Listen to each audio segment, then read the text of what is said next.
ಮಹಿಳೆಯರು ಕೇವಲ ಅಡುಗೆ ಮನೆಗೆ ಸೀಮಿತರಾಗದೆ ಎಲ್ಲಾ ಕ್ಷೇತ್ರಗಳಲ್ಲೂ ಸಾಧನೆ ಮಾಡಲು ಶ್ರಮಿಸುತ್ತಿದ್ದಾರೆ ಎಂದು ಸಿವಿಲ್ ನ್ಯಾಯಾಧೀಶೆ ಅನಿತಾ ಕುಮಾರ್ ಎಸ್ ಹೇಳಿದರು.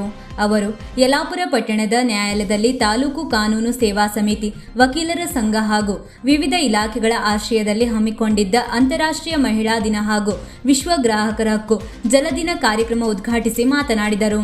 ಮಹಿಳೆಯರ ಮೇಲೆ ನಡೆಯುತ್ತಿರುವ ದೌರ್ಜನ್ಯಗಳನ್ನು ತಡೆಯುವ ನಿಟ್ಟಿನಲ್ಲಿ ಸಂಘಟಿತ ಹೋರಾಟ ನಡೆಯಬೇಕು ಎಂದರು. ಮಹಿಳಾ ದಿನಾಚರಣೆ ಕುರಿತು ನ್ಯಾಯವಾದಿ ಸರಸ್ವತಿ ಭಟ್ ಹಾಗೂ ಗ್ರಾಹಕರ ಹಕ್ಕುಗಳ ದಿನ ಜಲದಿನದ ಕುರಿತು ನ್ಯಾಯವಾದಿ ಆರ್.ಕೆ. ಭಟ್ ಉಪನ್ಯಾಸ ನೀಡಿದರು. ವಕೀಲರ ಸಂಘದ ಅಧ್ಯಕ್ಷ ವಿ.ಟಿ. ಭಟ್ ಅಧ್ಯಕ್ಷತೆಯನ್ನು ವಹಿಸಿದ್ದರು. ಈ ವೇಳೆ ಸಹಾಯಕ ಸರ್ಕಾರಿ ಅಭಿಯೋಜಕರಾದ ಚೇತನ್ ನಾಯ್ಕ್, ಜೀನತ್ ಭಾನು ಶೇಖ್, ಪಿಎಸ್ಐ ಮಹಾವೀರ್ ಕಾಂಬಳೆ, ಹಿರಿಯ ನ್ಯಾಯವಾದಿ ವಿ.ಪಿ. ಭಟ್ ಕಣ್ಣಿಮನೆ, ಪ್ಯಾನಲ್ ವಕೀಲರಾದ ಬೇಬಿ ಅಮಿನಾ ಶೇಖ್ ಇತರರು ಉಪಸ್ಥಿತರಿದ್ದರು. ಅರೆಕಾಲಿಕ ನ್ಯಾಯಿಕ ಸ್ವಯಂ ಸೇವಕ ಸುಧಾಕರ್ ನಾಯಕ್ ನಿರ್ವಹಿಸಿದರು.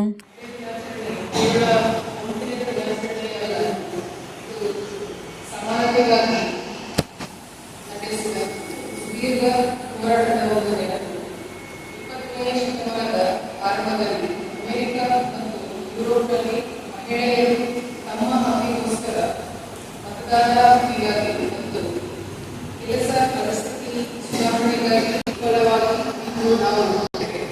ಅದೇ ರೀತಿ 1975ರಲ್ಲಿ ವಿಶ್ವಸಂಸ್ಥೆಯು ಸಹ ಇದನ್ನು ಅಧಿಕೃತವಾಗಿ ನಿರ್ಧರಿಸಿದೆ. ಕೂಡ ಒಂದು ನಿರ್ದಿಷ್ಟವಾದ ಒಂದು ನೀತಿಯೊಂದಿಗೆ ಇದನ್ನು ಆಚರಣೆ ಮಾಡಲಾಗಿದೆ.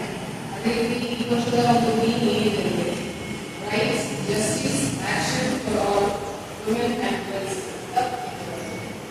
ಇದು ಮಹಿಳೆಯರು ಅಡುಗೆ ಮನೆಯಷ್ಟೇ ಸೀಮಿತ ಆಗುವುದಿಲ್ಲ.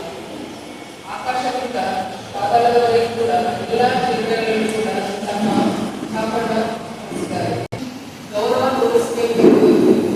ಎಲ್ಲ ಮನಸ್ಸನ್ನು ಕೂಡ ಮನೋಭಾವನೆ ಎಲ್ಲರೂ ಕೂಡ ಈ ಭಾಷೆಯ ಮೂಲಕ ಎಲ್ಲ ಕಡೆಗಳಲ್ಲೂ ಕೂಡ ಎಷ್ಟೋ ಮಹಿಳೆಯರು ಒಂದು ಉನ್ನತ ಸ್ಥಿತಿಯನ್ನು ಹೊಂದಿದ್ದರೂ ಕೂಡ ಒಂದು ಕಡೆ ಇನ್ನೂ ಕೇಸ್ಗಳಲ್ಲಿ ಅವರಿಗಾಗುವಂತಹ ಒಂದು ಪೋಷಣೆ ಏನೋ ಒಂದು ಬೇಳೆ ನಾಲಾದ ರೀತಿಯಲ್ಲಿ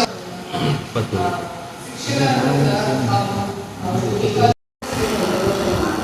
ಅಂದಿನಿಂದ ಈ ಮಹಿಳಾ ದಿನಾಚರಣೆ ಮಹಿಳೆಯರ ಒಂದು ಸಾಧನೆಯನ್ನ, ಅವರ ಗೌರವವನ್ನು, ಹಕ್ಕುಗಳನ್ನು ನೆನಪಿಸುವ ಸಲುವಾಗಿ, ಗೌರವಿಸುವ ಸಲುವಾಗಿ ಆಚರಣೆಯಲ್ಲಿ ನಡೆಸಿಕೊಂಡು ಬರ್ತಾರೆ. ಮಹಿಳಾ ದಿನಾಚರಣೆಯ ಮಹತ್ವವನ್ನು ತಿಳಿಸುವುದೇ ಒಂದು ಮಹಿಳಾ ದಿನಾಚರಣೆ ಉದ್ದೇಶ. ಪುರಾಣ ಕಾಲದಲ್ಲಿ ಸಹಿತ ಮಹಿಳೆಯ ಒಂದು ಅಸ್ತಿತ್ವ ಹಿಂದಿನ ಕಾಲದಲ್ಲಿ ಪುರಾಣ ಕಾಲದಲ್ಲಿ ಮಹಿಳೆಯರ ಒಂದು ಯೋಜನೆಯ ಬರುವಂತೆ ನಾವು ನೋಡ್ತೇವೆ.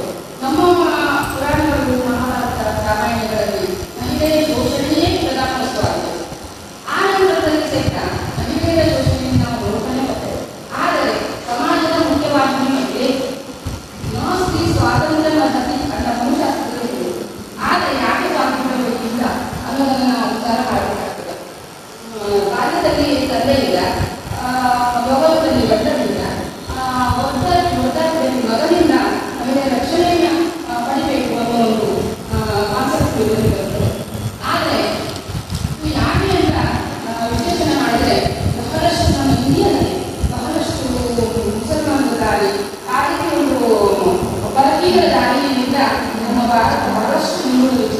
ಅಂಥ ಸಂದರ್ಭದಲ್ಲಿ ಮಹಿಳೆಯರ ರಕ್ಷಣೆ ಮಾಡಿಕೊಳ್ಳುವುದು ಕಷ್ಟ ಅಂತ ಕಾರಣದಿಂದ ವಕೀಲರಿಂದ ಸ್ಟಾರ್ಟ್ ಆಗಿ ಸತಿಪದ್ಧತಿವರೆಗೂ ಮಹಿಳೆಯರ ಶೋಷಣೆ ನಡೀತಾ ಇದೆ.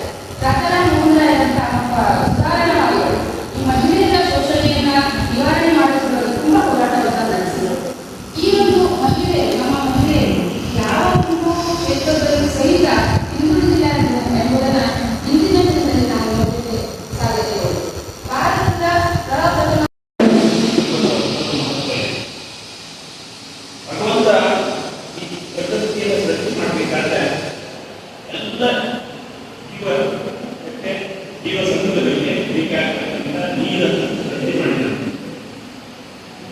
ಎಲ್ಲರಿಗೂ ಸಾಕಾಗ್ತದೆ.